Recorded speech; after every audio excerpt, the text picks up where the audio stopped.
Hey team, welcome back. In our last video, we introduced this concept of the Chalif model of followership.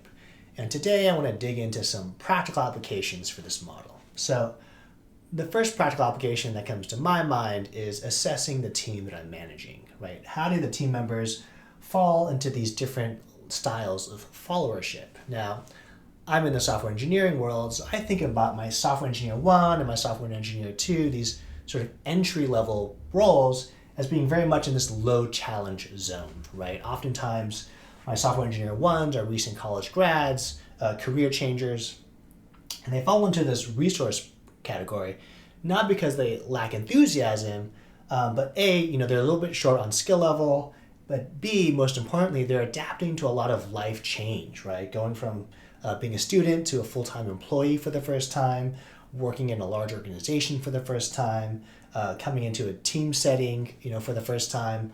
All of these sort of things that add up to, that take up a lot of their energy. And so moving from resource land into implementer land is A, a function of time, B, a function of support that they're getting from the other folks on your team and yourself, and C, your ability to communicate well what the norms are. So with those three things, eventually they'll get into this implementer zone, this software engineer 2 zone. And I think about this as your prototypical sort of mid-level engineer who is self-sufficient, code-generating automaton, right? You give them a piece of work and you can be pretty assured that it's going to get done. And this is great. This is progress. This is development. And the interesting thing about implementer land is the only way out of implementer land is by increasing the level of challenge, which is a key concept for leaders to understand, that the maturation and development of the people on your team means that you'll be questioned and challenged more.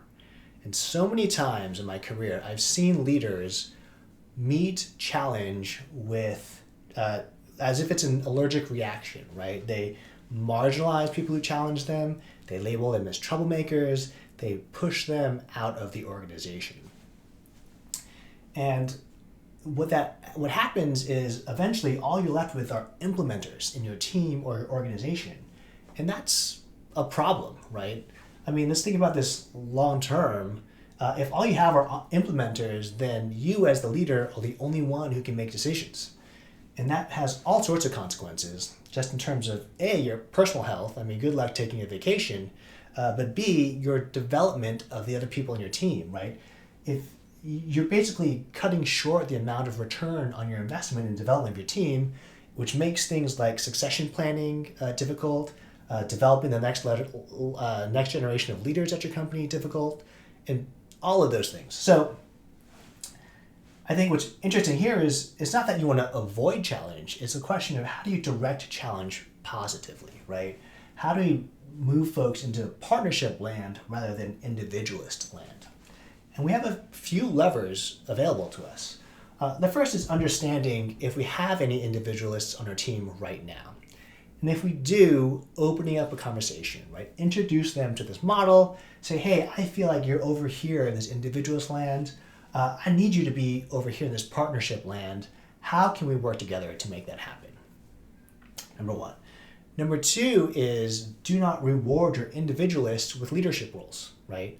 Do not make them tech leads, don't make them project leads, because that signals to everyone else that individualist behaviors are a path forward in their career. So, and when you do that, all you're going to do is sort of enforce or encourage more folks to become individualists. And that's not what you want.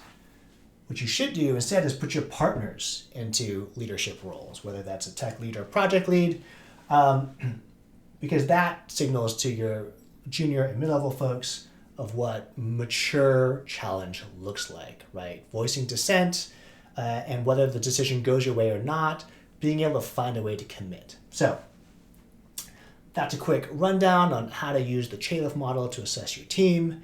We'll be going into more ideas on how to apply this in other ways into your management practice. Until then, be safe out there, and we'll see you next time.